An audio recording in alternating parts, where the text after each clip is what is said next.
તમે તમારે ઘરે જ રીક્યા એટલે અમારે બાવા બદલે આ અમારું કામ થોડું છે. આ બળદો ને હાથવા કે ગાયોની ગૌશાળા આશ્રમ પૂરતું બરાબર છે, પણ આ બધું અમારું તો કામ નથી ને.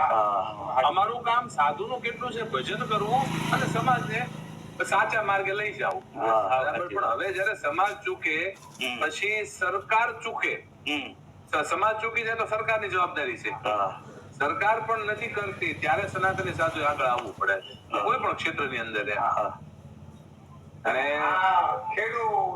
બીજું કે આ બાબતની અંદર એક ચિંતાનો વિષય એ છે કે જો ગાય નહીં બચે ને તો હિન્દુ ધર્મ નહીં બચે. 100 વાતની એક વાત, ગાય નહીં બચે ને તો કાંઈ નહીં બચે. આપણને વિચાર આવે આવું કેમ, કેવું કે થોડું હોય ગાય વહી જાય તો. આપણા શાસ્ત્રમાં કીધું છે જે પ્રદેશમાં જે સ્થિતિ ગાયની હોય એ પ્રદેશમાં એ સ્થિતિ તેના માણસની થાય. હવે તમે ઓલ ઓવર સર્વે કરવા નીકળો તો જે પ્રદેશમાં 500 કિલોનો નંદી નહીં હોય ને ત્યાં 100 કિલો માણસ નહીં હોય. જ્યાં 500 કિલોનો નંદી નહીં મળતો હોય ત્યાં 100 કિલોનો માણસ તમને નહીં મળે. બરાબર છે. પછી બહુ ચિંતન પછી આ પાકિસ્તાન અલગ થયું, બાંગ્લાદેશ અલગ થયું. શું કામ અલગ થયું?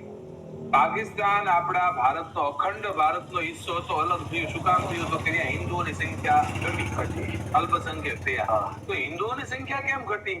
તો કે ત્યાં દેશી ગાયોની સંખ્યા ઘટી. ગાયો ઘટી એટલે હિન્દુ આપમેળે ઘટ્યા, ને હિન્દુ ઘટ્યા એટલે દેશ અલગ થઈ ગયો. સેમ વસ્તુ બાંગ્લાદેશમાં થઈ, અને આ સ્થિતિ હજી આ કેરળમાં ને ત્યાં બધે થવાની છે. ગાયો જાહેરમાં ગાયોને કત્લ થઈ રહી છે, બરોબર. તો આ દેશને અખંડ રાખવો હશે તમારે તો ગાયો બચાવવી જ પડશે, બીજો કોઈ રસ્તો છે?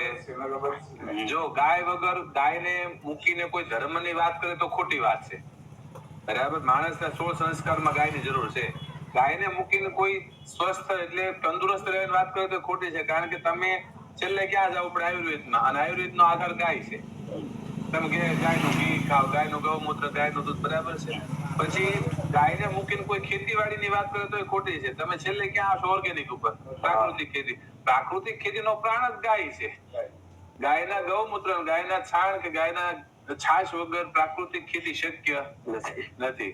પછી તમે કોઈ પણ ક્ષેત્રની અંદર આ પ્રકૃતિને બચાવે, વૃક્ષોને, તો ગાયની જરૂર છે. એના છાણમાંથી તે ફેક્ટરીમાં બધું થવાનું છે, પોષણ.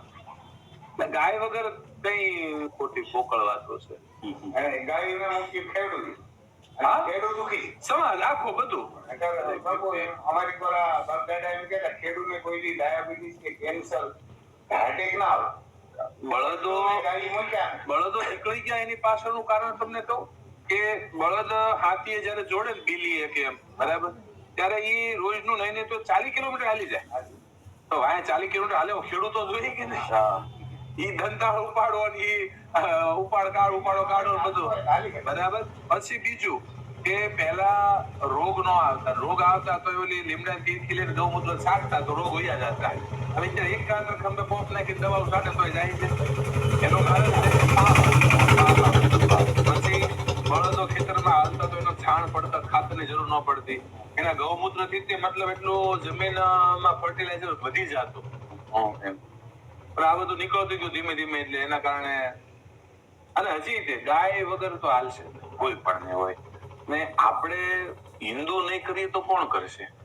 કોઈ બીજા કરવા આવશે? બરાબર છે, આપણે જ કરવાનું છે. દરેક ને જીવવું હોય, હિન્દુ તરીકે જીવવું હોય બધાને. ખેડૂતને છે ને, હું બહુ ખેડૂતને દોષ એટલે ન આપું ખેડૂતના દીકરા તરીકે, કે એક તો એના નથી મોલના ભાવ પૂરા આવતા, નથી કોઈ કામ કરવા વાળું વધ્યું, નથી એના છોકરાને ખેતી કરી. બે જણા વધ્યા હોય, બરોબર, છોકરા ખેતી ન કરે એ શું કરવાના છે? આવડા બે ડોહાડોજી શું કરવાના છે? યુવા પેઢી એમાં જોડાય તો કામનું ને એમ. અને ઈ પણ કરવું નથી, બરોબર. તો ગાય કે ખેતી કેમ બચાવવી? અત્યારે ગામડે સ્થિતિ અમારે ગામમાં હમણાં જમીન વેચાણી છે, આ ભાગે એને ઈ કબજો, મતલબ એના વાડીમાં નીકળવાના 2.5 કરોડ રૂપિયા લીધા. બોલો, 35 કરોડમાં જમીન વેચાણી, 2.5 કરોડ ભાગ્યા લીધા, બરાબર. 4 જમીનો ન્યા અમે એવી છોડાવી કે 10 વર્ષથી આવડા બધા વે કે સુરત કોઈ એટલે ખાલી નથી કરતા. હવે કે અમારી કહેવાય.